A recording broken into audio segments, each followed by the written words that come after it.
Assim como para a conduta, para o nexo de causalidade, que é o nosso próximo tema, existem também diversas teorias para ele.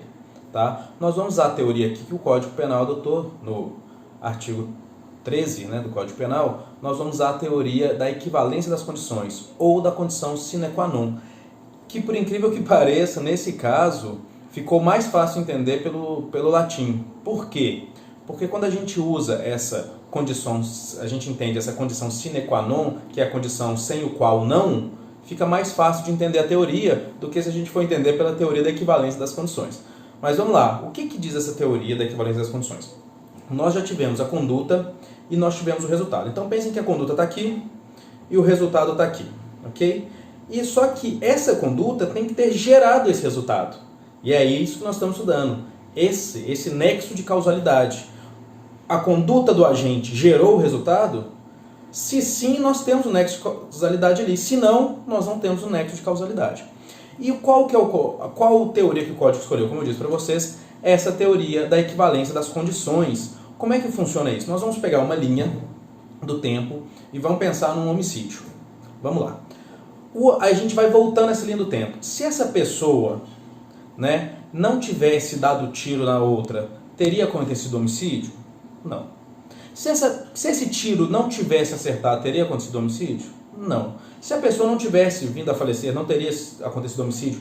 E aí falando na modalidade do homicídio consumado? Não. Então tudo isso está relacionado, certo? A pessoa ter dado tiro, ter acertado o tiro e a pessoa ter vindo a falecer para a gente ter um homicídio consumado. Ótimo, nexo de causalidade. Mas se a gente for voltando mais, e aí está a crítica a essa teoria que o nosso código adotou. Por quê? Porque essa teoria é infinita. Olha só, se a gente for voltando mais um pouco, vamos supor que o agente comprou uma arma, ok? Parou para tomar um café, deu um tiro, o tiro acertou e a pessoa morreu. Se ele não tivesse comprado a arma, ele teria dado tiro? Não. Então a arma faz parte da conduta. Ok, a compra da arma ali. Ok. Se ele não tivesse ou não tivesse tomado café, mudaria alguma coisa? Não. Então ter tomado café não faz parte da conduta. E como a gente já disse, ter dado o tiro ter acertado, a pessoa vinha ter falecido. Mas a gente pode voltar mais. A gente pode dizer o seguinte: então se essa arma não tivesse sido produzida, ele nunca poderia ter cometido homicídio. Certo? Certo. Se a gente for na teoria pura, sim. Então a gente volta mais. Se os pais deles não tivessem se encontrado e numa noite feliz terem feito a pessoa que veio há 20, 30 anos depois matar um outro, esse crime não teria acontecido, certo? Certo. Se a gente for olhar esse nexo de causalidade puro, como diz o código, e a gente for voltando e usar todas as ações que sem as quais, sine qua non, sem as quais o crime não tivesse acontecido, a gente vai chegar até Adão e Eva. Nós vamos voltar na linha do tempo eternamente. Entende? Só que por isso que nós temos que usar aí o dolo ou culpa. Nós temos que voltar e a gente vai retirar tudo que não tenha nada a ver com crime. Ele ter tomado um café no dia, ele ter almoçado no dia, essas coisas, ele ter parado ali para comprar uma bala, essas coisas, se ele tivesse feito ou não feito, não mudaria o resultado do crime. Agora, se ele tivesse comprado a arma, mudaria o resultado do crime. Se ele não tivesse nascido, mudaria o resultado do crime. Ok. Só que, existia algum dolo ou culpa no nascimento dele para aquele crime que aconteceu que nós estamos analisando? Não. Teve algum dolo ou culpa do fabricante de arma de fogo, ao fabricar uma arma de fogo, ele queria que aquela pessoa comprasse para matar aquela outra? Não existe nenhum dolo ou culpa dele ali. O vendedor, na hora de vender a arma para ele, falou: não, estou te vendendo essa arma para você matar. Se for, a gente vai ter que analisar, que aí existia ali um dolo. Mas, em geral, não. Então, assim, a compra da arma de fogo tem nexo causal com crime? Tem nexo com crime? Sim. Na teoria, sim. Mas como não existia dolo ou culpa do vendedor ali, a gente não pode jogar ela como uma conduta. Agora, as condutas com nexo de causalidade, com ação final, com resultado, no caso do crime, serão o quê? Conduta e resultado. O nexo de causalidade será tudo entre eles que tenha a ação do agente, ok? Que tenha uma ação do agente com dolo ou culpa. Ele comprou aquela arma, ele andou com aquela arma, toda aquela ação dele, ele desferiu o tiro com dolo ou culpa, claro, e ele esperou o resultado, morte. Então, tudo isso a gente põe no nexo de causalidade. Só que a gente tem que limitar, por isso que existe a crítica a essa teoria que o Código Penal usa, que é a teoria da equivalência das condições. A crítica é essa: se a gente for voltando a tudo, que se a gente retirar o crime não acontece, nós vamos andar eternamente para trás. Agora, nós temos que retirar as coisas que sem ela o crime não aconteceria, mas que tem dolo ou culpa do agente. Deu para entender? Ok. Então, depois disso, nós vamos estudar o seguinte.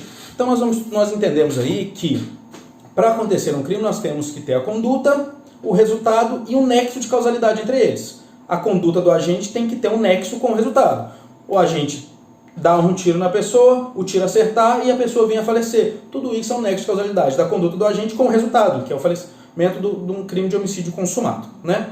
Ok. Nexo de causalidade nós fechamos aí. Mas existem algumas teorias do nexo de causalidade. Vamos estudar elas. Que são o quê? São as teorias das causas absolutamente independentes e das causas relativamente independentes. E o nosso Código Penal fala sobre isso. E é por isso que é importante a gente estudar. Vamos lá. As causas absolutamente independentes. Vamos lá. Existem, em todos os casos, tanto absolutamente independente quanto relativamente independente, nós temos 3 casos, que é pré-existente, concomitante e superveniente. Ok? Pré-existente antes, concomitante, que é no período, e superveniente, que é após. Tá? Então vamos lá. Causa absolutamente independente pré-existente, que ela acontece antes da conduta. O que seria? O sujeito A dá uma facada no sujeito B. Mas aquele sujeito B não morre da facada, ele tinha sido envenenado antes. E ele vem morrer por ter sido envenenado. Responde pelo crime de homicídio quem deu a facada? Não, porque se a gente retirar a conduta dele, né, porque a gente estudou isso, se a gente retirar a conduta dele da facada, a pessoa morreria do mesmo jeito. Então ele não responde por homicídio nesse caso. Então essa é uma causa absolutamente independente pré-existente. A causa absolutamente independente concomitante ao mesmo tempo seria o seguinte: a pessoa vai lá e dá um tiro na barriga de um outro. Só que esse outro morre de infarto. Gente, de infarto, né? De susto não. Que aí teria a ver com a relação. Ele morre de infarto. O tiro que ele deu no outro causou a morte dele? Não. O que causou a morte dele foi um infarto. Entende? Então, é uma causa absolutamente independente, concomitante. Aconteceu ao mesmo tempo. O infarto e o tiro aconteceram ao mesmo tempo. Mas o que matou ele, o que vai lhe dar na autópsia que matou ele, foi o infarto. Ok? Então, ele não responde por esse crime de homicídio.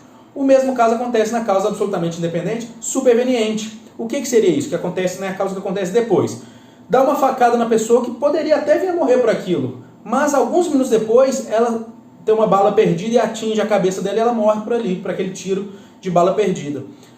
A facada dada pelo sujeito A matou o sujeito B, poderia ter que no futuro até matasse. Mas o que matou o sujeito B foi um tiro na cabeça depois da facada. Então ele não responde para aquele homicídio.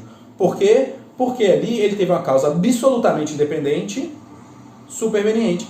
Só para vocês lembrarem, quando ela é absolutamente independente, a pessoa não vai responder pelo resultado final. Porque sem a atitude dela, como é independente, sem a atitude dela aconteceria. Na pré-existente, na concomitante, na superveniente, ou ela age antes e a pessoa vai morrer por um outro fato depois, ou ao mesmo tempo, mas o que causou a morte foi o outro fato, ou depois, algo depois vai causar a morte.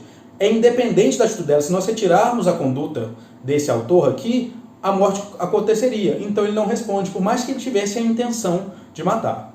Só que nós temos as causas relativamente independentes, e é dessa que está aqui o código fala, de uma delas.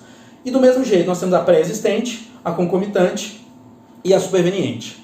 A pré-existente, vou dar um exemplo para vocês, é o seguinte: a pessoa com a doença, que é hemofilia, né, que o sangue não coagula, ela vai, se ela qualquer ferimento, ela pode sangrar até falecer, a pessoa vai dar uma facada na outra.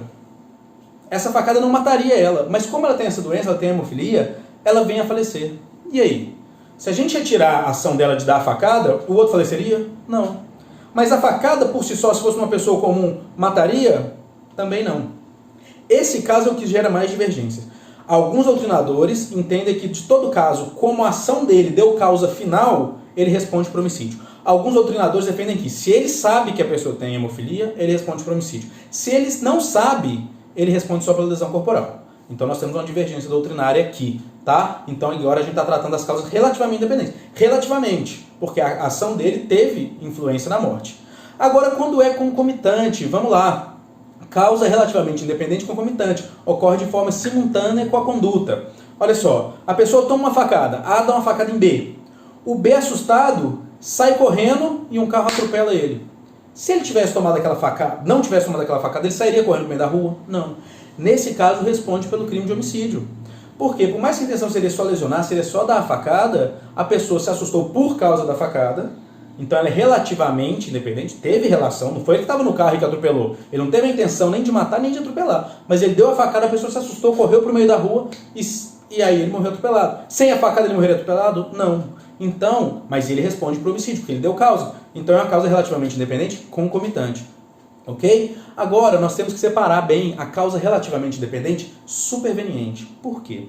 Porque aqui nós temos duas formas que ela pode acontecer. E aí o Código fala, vamos lá para o artigo 13, parágrafo 1º do Código Penal, diz o seguinte: a superveniência de causa relativamente dependente exclui a imputação quando, por si só, prestem bem atenção, por si só, produziu o resultado. Os fatores anteriores, entretanto, imputam-se a quem os praticou. Olha o que quer dizer. Então nós temos duas causas relativamente dependentes supervenientes. A primeira é que não produz o resultado por si só, e a segunda é que produz o resultado por si só. Exemplo: um rapaz toma uma facada, ok? Ele toma uma facada na barriga que não o mataria.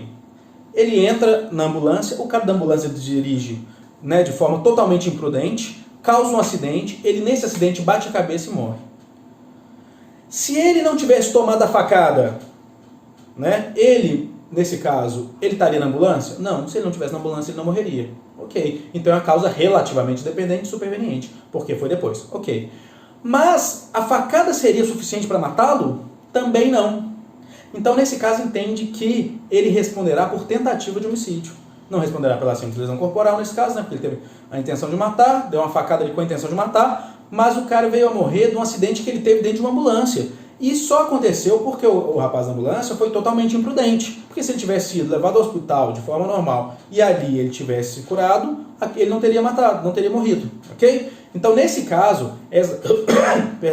essa causa relativamente independente superveniente, que não produz o resultado por si só, ela é considerada uma tentativa. Mas e quando a causa relativamente independente, superveniente, que produz o resultado por si só? Suponhamos, o mesmo exemplo, ele toma uma facada, vai à ambulância, a ambulância o leva até o hospital, no hospital ele tem uma infecção hospitalar e morre.